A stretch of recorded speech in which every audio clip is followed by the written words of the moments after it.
Dobro večer. Nalazimo se u prostorijama Nacionalnog invalidskog udruženja ILKO Srbije, gdje je danas na programu sastanak sa pacijentima i tema razgovora je prethodne aktivnosti i rad u udruženju. Nešto više o tome reći će nam prvo predsjednik udruženja Snežana Milojević. Izvoli, Snežana. Pa imali smo aktivnosti na 3 fronta, mogu reći. Ja sam prvo bila na 15. Evropskom kongresu pacijenata koji se održavao u Danskoj, gdje je bilo 36 zemalja i Srbija je jedna bila od učesnika. Onda smo posle 2 dana otišli kod naših prijatelja u Poljski ILKO, gdje su slavili 30 godina. Za to vreme se održavao u Beogradu događaj o kome će nešto više reći Jelena. Izvoli, Jelena. Hvala lepo.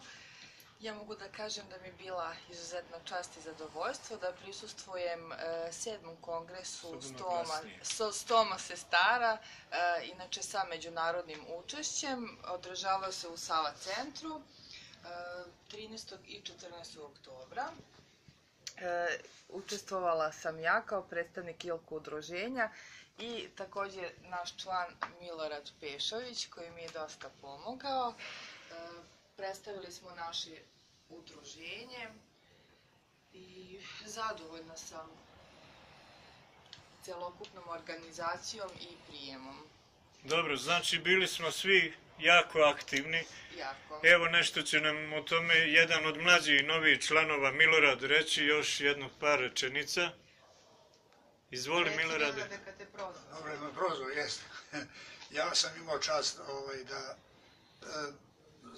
se pojavim ispred udruženja ILKO kao najmlađi član na tom kongresu sa Jelenom i koji bio sam prezadovoljan što se tiče samog održavanja. Imalo se šta čuti i videti.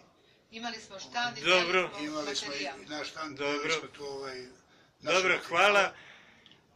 Dalje, naš stari član, stari Vuk, Zoran Mirković, bio je gost kod naših prijatelja u ILKO Varaždinu. Nešto će nam o tome reći i sam Zoran.